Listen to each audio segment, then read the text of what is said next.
कसरावद नगर परिषद के शांतिपूर्ण मतदान के बाद अब सभी की नजरें कल होने वाले मतगणना पर है, जिसे लेकर शासन की पूरी तरह से मुस्तैदी नजर आ रही है। मतगणना शासकीय महाविद्यालय कसरावद में होने वाली है, जिसको लेकर पुलिस प्रशासन एवं एसडीएम कसरावद संघ प्रिय द्वारा मतगणना स्थल का अवलोकन कर कल होने वाली मतगणना की तैयारियों का जायजा लिया गया। एसडीएम श्री संघ प्रिय द्वारा पत्रकारों को कल होने वाली मतगणना की तैयारियों के बारे में बताया गया। कसरावद में कुल 15 वार्ड 25 मतदान केंद्रों पर मत डाले गए थे। निर्वाचन आयोग के निर्देशानुसार उनकी मतगणना का कार्य कल किया जाएगा। निर्वाचित पार्षदों को प्रमाण पत्र आवंटित किए जाएंगे। गणना के लिए निर्वाचन शाखा से 30 कर्मचारी एवं जिला निर्वाचन के 45 कर्मचारी गणना अधिकारी नियुक्त किए गए हैं। गणना के लिए कुल 15 टेबल बनाई गई है। प्रत्येक टेबल पर 3 कर्मचारी मौजूद रहेंगे एवं सभी अभ्यर्थी को एक अभिकर्ता या स्वयं उपस्थित रहने की परमिशन होगी। मतगणना स्थल पर मोबाइल फोन प्रतिबंधित रहेगा। संभवतः कल 12 बजे तक सभी नतीजे आने की संभावना व्यक्त कर दी गई है तथा निर्वाचित पार्षदों को आचार संहिता होने की वजह से बड़े जुलूस की परमिशन नहीं होगी। विजयी उम्मीदवार सादगीपूर्ण तरीके से अपनी जीत का उत्सव मना सकते हैं। हमारी जो निर्वाचन की पूरी टीम है वो बिल्कुल कल मतगणना के लिए तैयार है, जिसमें कल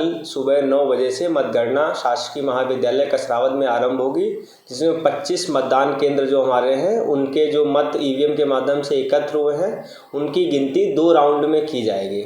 जिन वार्ड में केवल एक ही मतदान केंद्र है उनकी गिनती प्रथम राउंड में ही समाप्त हो जाएगी और जिन 10 वार्ड में हमारे 2 मतदान केंद्र हैं तो उनकी गिनती दूसरे राउंड में होकर के समाप्त हो जाएगी। तो हम लोग जो तैयारियों के हिसाब में अपेक्षा करते हैं कि 12 बजे तक सारी मतगणना समाप्त होकर हम लोग जो चुने हुए अभ्यर्थी होंगे उनको हम पार्षद पद का ये प्रमाण पत्र प्रदान कर देंगे और आयोग के निर्देशानुसार अन्य कागजी कार्रवाई करा लेंगे।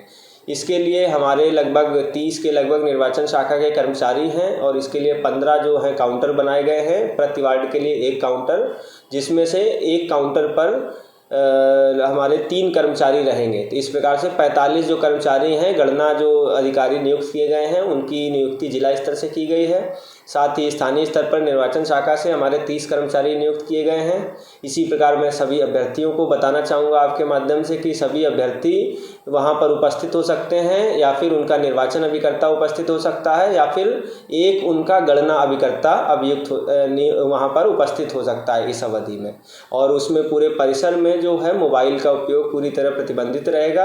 इसके लिए मैं आपके माध्यम से सभी से आग्रह करना चाहूँगा। चुनाव के बाद में पार्षदों के जीते हुए पार्षद जुलूस वगैरह ये निकालने का प्रशासनिक स्तर पर क्या व्यवस्था है उनकी? अभी बड़े जुलूस और इस तरह से प्रतिबंधित रहेगा क्योंकि आचार संहिता अभी समाप्त नहीं हुई है, ना ही कल होगी। उसके लिए पृथक से निर्देश आएंगे। तो इसलिए जो भी सेलिब्रेशन रहेगा वो बहुत ही सौम्य तरीके से शांतिपूर्वक होना चाहिए। इसमें कोई जुलूस वगैरह की अनुमति नहीं रहेगी। सर, स्कूल वगैरह कुछ चालू रहेंगे या कल कोई छुट्टी हो? नहीं, इसमें जो शासकीय सारे जो कार्यालय हैं स्कूल्स हैं वो चालू रहेंगे। मतगणना का कार्य अल्प समय में हम लोग निष्पादित कर देंगे। बाकी शासकीय कार्यालय यथावत चालू रहेंगे। और कोई संदेश देना चाहेंगे? बस मैं आपके माध्यम से यही कहना चाहूँगा कि जो एक लोकतंत्र का जो उत्सव है, कल परिणाम आ रहे हैं, सभी लोग जो भी परिणाम आए शांतिपूर्वक उनको स्वीकार करें और उसी अनुसार जनता के हित के लिए सभी लोग कार्य करें।